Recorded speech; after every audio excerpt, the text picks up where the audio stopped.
What are we going to talk about? Well, I think Brittany is going to be our expert here.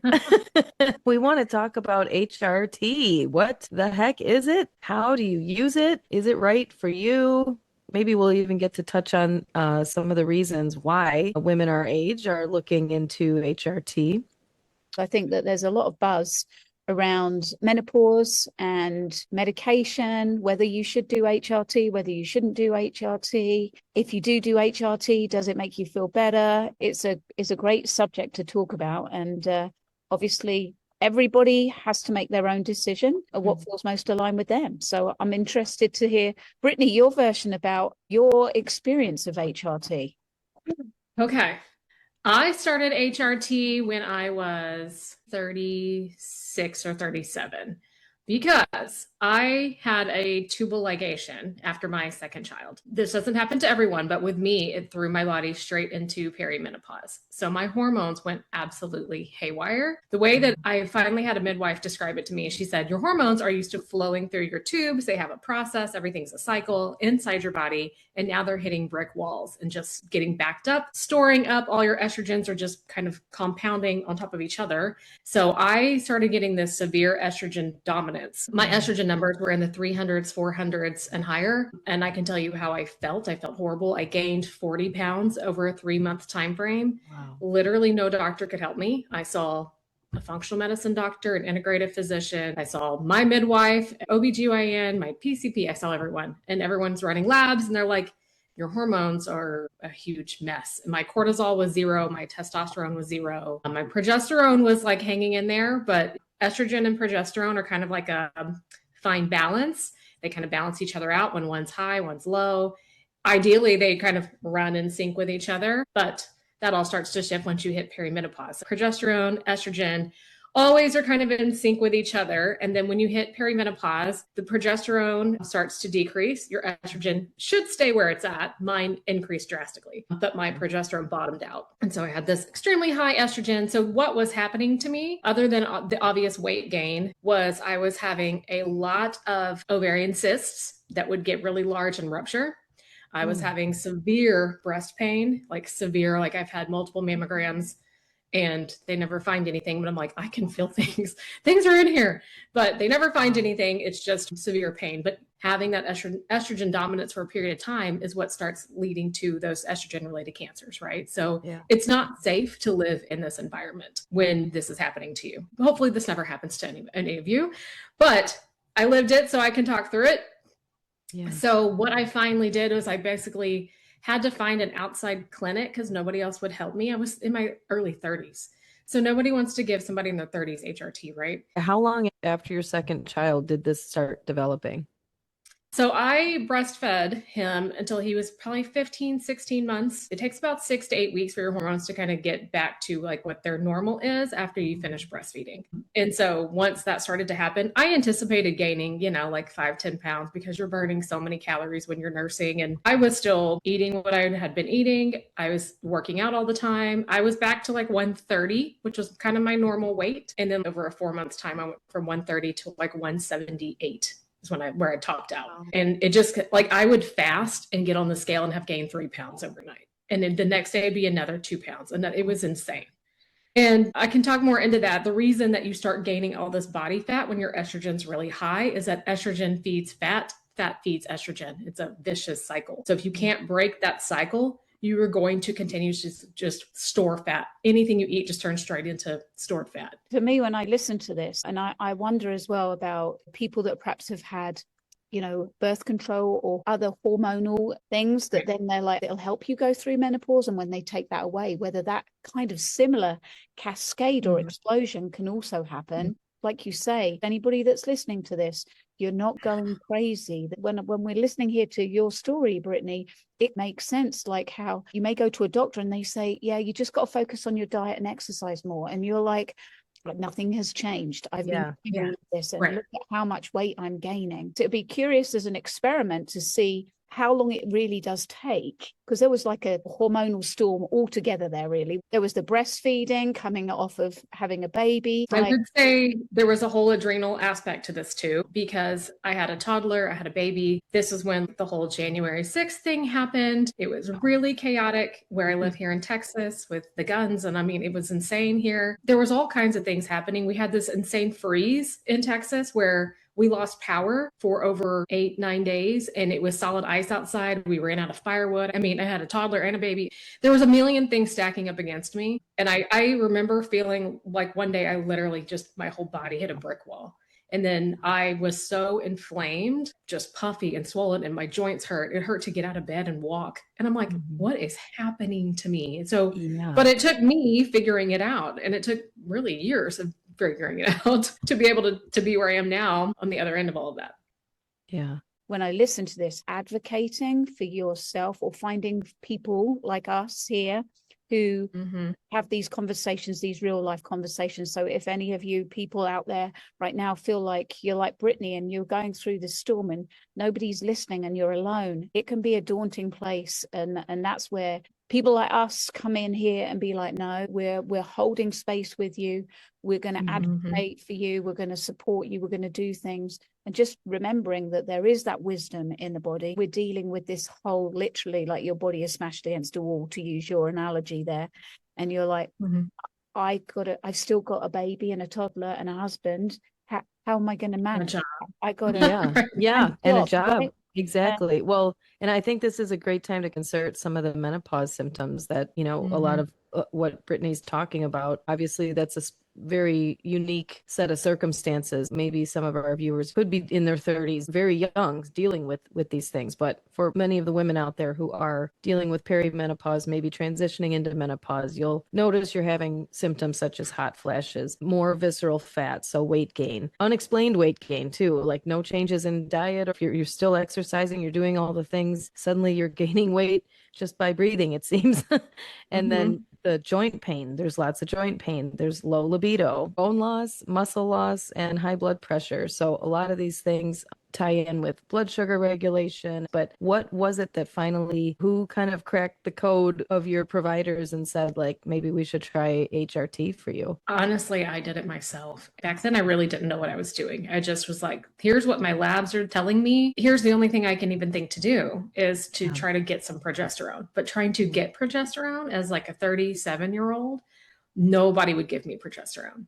So I had to find an outside clinic.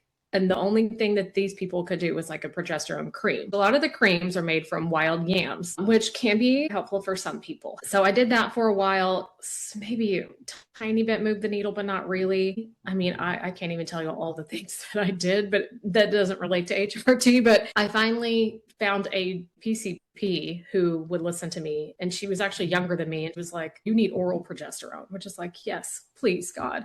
So she gave me oral progesterone. And I'm still on it to this day. And I do take the highest dosage that they can give you because my progesterone, it's definitely gotten better. It's still not like in any kind of truly wonderful range, but it is much better now. That made a big difference. I will say with estrogen dominance, I really worked on my liver health and detoxification, really getting things working better. I did a lot of supplements like Chastity Tree, DIM, Vitex. Oh my gosh, what all did I do? When I would take DIM specifically, that breast pain would go away. I would go months without an ovarian cyst. And then if I ran out of it or something happened and I forgot about it, that would come right back. And I would switch up brands and different things too. So that DIM is helping to clear out excess estrogen. It helps you metabolize the bad estrogens and get them out of your system. Absolutely. Okay. So that can make a big difference. But I did have an integrative physician. She got me on pellets. Let me tell you how much I absolutely hated that. And I've heard people who absolutely love their pellets, but I did the testosterone pellets because remember my testosterone was 0, like literally not showing up on labs. Right. And with the pellets, what they do, they're truly like little tiny pellets. They literally cut a little slit into your butt. They insert them and like stitch over it.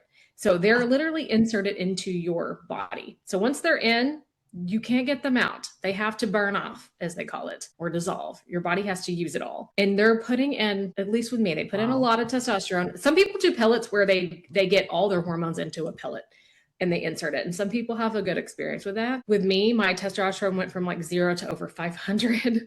And let me just tell you how horrible that felt. I felt like a 15-year-old boy. You're like, what is happening here? That, and then the rage. Like, think of how angry. I was gonna say rage, appetite, and sexual appetite. Like, no. Did your voice change? Did you get a high pitched voice as well?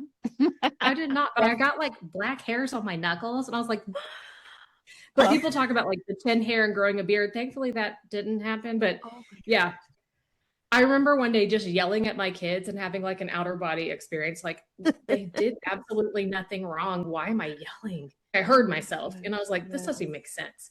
And that's when I decided, like, this is not for me. I hated that feeling. I also think it was too much for my body. Yeah. She didn't really titrate me up, like I think you probably should have. Yeah. So how long does it take for those to burn through? How long does it take? Like 8 weeks or so. Like, it can be like 2 or 3 months. Wow. Yeah. Wow. Well, and that's like trial by error, but also it's so important that just because a provider is giving out this stuff like candy, and a lot of them are, you got to make sure they know what they're doing. Like you said, like she should have titrated you up instead of just like overload your system with all this testosterone. My goodness. Oh my gosh. That was a wild time. I didn't love that at all. That was terrible. And so then I did use a testosterone cream. And let me tell you some weird things about that. The cream that I used, they wanted you to rub it like on your inner thighs. And you can't touch anybody. With all hormone creams, you have to make sure you either use gloves or really clean your hands. And then that part of your body, whether it's your arm, your stomach, your leg, whatever it is that you're putting that on, you have to make sure that's not touching anybody else. So that was the thing too. I had little babies who were just crawling all over me. Oh, yeah. And I'm like, you don't want those hormones getting into their system. It's soaking into your skin. It's going to soak into theirs too. So you have to be very mindful of the time of day, who you're touching, all that stuff. But the testosterone cream turned all of our toilet seats blue, which is wild, but that happens. One day we were like, why are all the ones that I was using, which is like the one by my office and the one in my bedroom, I was like, why are these toilet seats turning blue? And so I did some research, and that testosterone hormone cream can like discolor your toilet seats. Like, that's how powerful that stuff is. Oh my goodness. Isn't that bizarre? Wow. Blue toilet seats are definitely a side effect. Isn't that a weird one? It's something I've told other people. I'm like, be mindful, this could happen. Yes. Even if you think about it, your pets and things like that, like anything like that, you could right. You can pass it along too. Yeah. Mm-hmm. Yeah. Wow. Right. So when did you start noticing, what do you think started moving the needle for you as far as all of it? I know we've condensed a ton into just a couple short minutes. Right. Yeah. I will say for me, I had really started working out a lot. I really started reining in my diet. The biggest thing that I did was focusing on sleep. I made sleeping 8 hours a day like a job. I'm going to sleep. I don't care if I get in bed at 8:30, and my husband does not love this at all, because that's like the time where we would sit and watch TV. Instead, I'm putting the kids to bed and then I'm going to bed. But getting in the sleep is a non-negotiable for me, 100%. Getting in the 8 hours of sleep made a huge difference, and making that consistent every single night, even through the weekends. So that I think was huge. Learning to manage my stress was huge, because I knew my adrenals had gone way offline. So bringing that back in and really working on different stress management and working on my nervous system was a huge piece of this too. And then I did make the decision 10 months or so ago to start a GLP-1, just because I had done literally everything to get that extra 40 pounds off. And it would fluctuate. Maybe I could lose 5 pounds and then I would gain 1 or 2 back. But what we all know about fat and the way that fat cells work is that your fat is a protective mechanism, right? It's there to protect you, as much as we all hate it. It's ugly and don't want it there. It's a protection mechanism. We tell people all the time, your body has to feel safe enough to be able to start letting some of that go. And that is so true. But I made the decision to start Zepbound, and I chose that one specifically after talking in detail with my doctor about it, because there are studies showing it was helping people balance their hormones, and they weren't sure exactly what about it. It's different than the other GLP-1s because it also has the insulin piece to it, where it's helping regulate your insulin, which of course is a hormone. And I think that aspect also is helping balance some of your other hormones. So for me, within about 6 months of being on that, my estrogen actually came down to like the 50s from being in the 300s for like 4 years. For me, that was probably the thing I'm the most grateful for. So now my estrogen is way down in a normal range, maybe almost to a low range, to where now I have gotten on the estrogen patch. So it's come full circle. Yeah. So now I wear this lovely little estrogen patch because basically where my hormones are now, and I'm 40, almost 41, they're basically borderlining menopause. So I've been in perimenopause since about 35. All my levels now are very close to being menopausal. So my doctor and I are just testing every 3 months. The other thing I didn't talk into was I ended up having an ablation done because with that estrogen dominance, you start to have severe bleeding where it's like you almost go 0 days out of the month without a period. And it's extremely heavy, heavy bleeding. And then my period would stop and like 2 days later it'd start all over again. And this was happening for months and months and months. So finally, I had the ablation done, which is where they burn the uterine lining. And so I don't have a period anymore. Without the period, you can't track your period. I kind of know what my cycle is based on how I feel because I know my hormones so well and my body so well. You get to that time of the month where like your husband breathing is like, you're like, oh, that's okay. I know what day it is. I am 3 days away from the husband going to jail. The husband's got it on his calendar as well. We're approaching that time.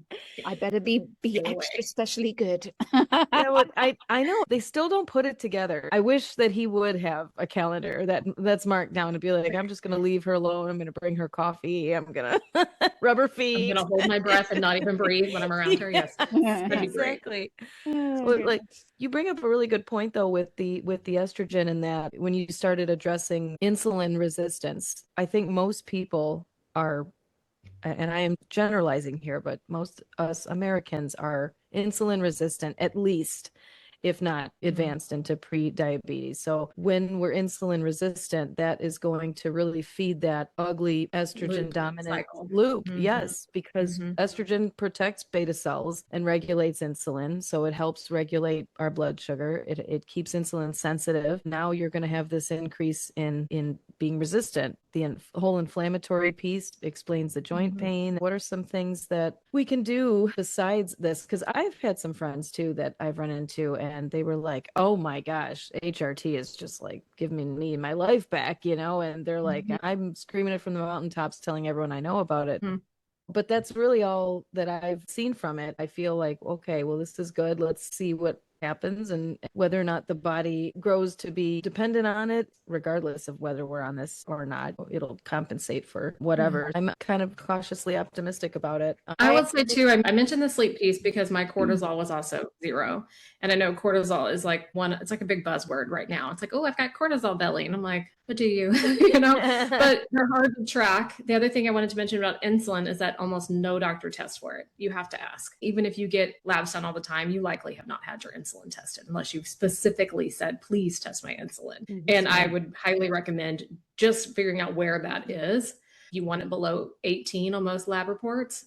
That's like the ideal range. I know mine is like at 5.5 right now. I don't know what it was back then. And I wish I had tested back then to have a comparison.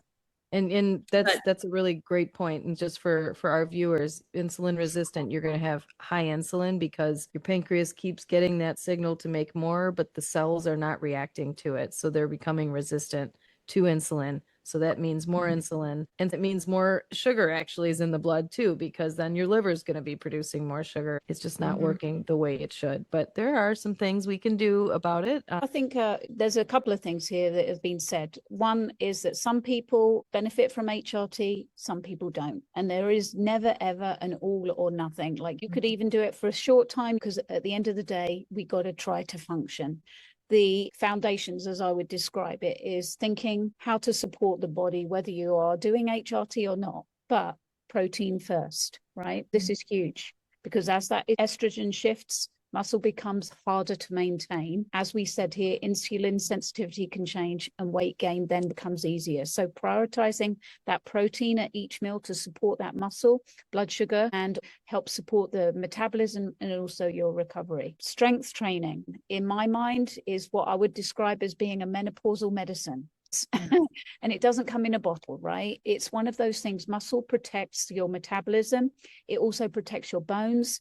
It also helps with insulin sensitivity, also posture, which again, as we get older, we get slouchy, but also strength. And then we're talking about long-term independence, being able to, if we fall over, push ourselves up, being able to lift up our suitcase, all of these things. So again, thinking of some of these priorities. Keeping that blood sugar stable, again, making sure that we've got good balance of protein, fat, and fiber. Trying not to necessarily end your day with that glass of wine or that nice sugary drink. Okay. Healthy fats, making sure that we've got the good healthy fats, things like the olive oil, the avocados, salmon, eggs, all of those, bringing in those rich omega-3s. Another important one is fiber. Fiber supports the gut. That's where the estrogen is metabolized, our cholesterol, our blood sugar, all of our bowel movements are also important as a result of that fiber. Hydration, minerals. Quite often we find women are under mineralized, if that's even a word, because they're stressed, right? Like Brittany said here, adrenal, maybe sweating, having those hot sweats, drinking caffeine, stripping us out of some of those is water and essential nutrients, sodium, potassium, magnesium, those trace minerals, which are game changers for energy, for sleep, for stress management. Okay. And Brittany already said this one, but the other one, again, making sleep a priority, not a luxury. Going out, just doing some walking in the morning, in the evening, after we've eaten, key for helping us to stay resilient, right? But also help us balance our blood sugar as well. Here, that Brittany did mention liver, gut, and bile support. So in order for our body to get through with some of those hormones, how many women out there suffer with constipation? Put your hands up right now. Okay, so constipation can be a big problem. So we want to make sure that we've got everything moving, right? So supporting that bile flow. Sometimes as well as we age, our stomach acid gets less. So making sure that we support good stomach acid, looking at inflammation, particularly in the gut, because this can also be a real important aspect, making sure we've got good gut health. And as much as I hate to say it, even if we're doing that alcohol, trying to limit it as much as possible, particularly if we're that person waking up at 3 a.m. in the morning. So avoiding HRT doesn't need to be a badge of honor. It doesn't need to be treated as a magic wand either, right? So it's about finding what works best for you. Some of those things that I've just kind of like run through there, just as real important basic things that we can do, that we can support that body as it navigates some of these changes, and being kind to ourselves, right? If we put on that extra few pounds, it could be the body protecting us. Not that we're going to carry it always and always, just supporting your body lovingly, having those loving conversations when you look in the mirror, not hating yourself. I was actually going to mention that, like coming around and loving your body, because it's doing all that it can to keep you alive, right? And to keep you surviving and functioning, even if it's something terrible like what I went through. I can look back now and be like, wow, my body, as much as I was fighting against it, it was trying to protect me. So it's amazing, truly amazing. Something I wanted to mention too, Sarah, that you mentioned, but strength training is one of the ways I think I've absolutely been able to bring my testosterone up naturally. Now, I haven't used any testosterone since the blue toilet days because I hated the pellets. I didn't like the blue toilets. My testosterone has been in normal ranges for years now. But I have definitely brought in a lot of strength training, and getting out in that morning sun. People think that might be woo-woo, but it's really not. Even I tell people, even if you're driving to work and you get out of your car, just stand there and face the sun, even if you only have a couple seconds. Yeah, absolutely. I'm so glad you brought it back to that, because that was what I wanted to touch on, was that inside your brain, in the very middle, that hypothalamus is like a thermostat for a lot of different functions. And as we start to wind down in our later years with menopause, that is where the switch gets tripped, if you will. It starts to elicit those hot flashes, a therapeutic action you can take to help support that is to optimize your circadian rhythm. And just what you guys were saying, optimize light and dark. So if you can wake up with the sun, get 15 minutes of that. There are lights you can get that you can just take in 15 minutes of that morning light. And that will literally signal to your brain later on to make melatonin so that you can sleep. And then, as you said, that magic wand of optimizing sleep, going to bed, taking a walk before bed, looking at that sun go down. It's literally telling your brain, okay, we're safe. It's time to rest. We can create these other hormones now. I mean, it really is amazing if you sit down to think about it, how preoccupied we are on a constant basis of like going, rushing. So your brain just kind of goes into like autopilot mode and then doesn't get the message to create these hormones and do these other things. It seems simple and it seems, like you say, a little woo-woo, but it's just physiologically how the brain works. And I think it's awesome because it's something free that you can do. Yeah. Yeah. I would also say don't be afraid of HRT. I think there's nothing to fear with HRT, but absolutely you want a physician who's like mine, constantly testing your hormones, making sure you're still at the right levels. Do you even still need them? I can tell with like breast pain, that's gone. I'm no longer having the ovarian cyst. I'm no longer dealing with the constant weight gain. Like, yes, all of those symptoms have gone away because I know my estrogen's down. I can feel the moment my estrogen starts to go up. But I would say having a doctor who's really supportive and knows what they're doing and knows the right things to put you on, because there's so much stuff out there that's not even legitimate. And you don't want to be putting something into your body that's completely unnecessary, because it actually could do more harm than good. But it can absolutely be a game changer. Yeah. Yeah. And I think it's important as well is it takes time, right? So it absolutely takes time. It's not an overnight magic.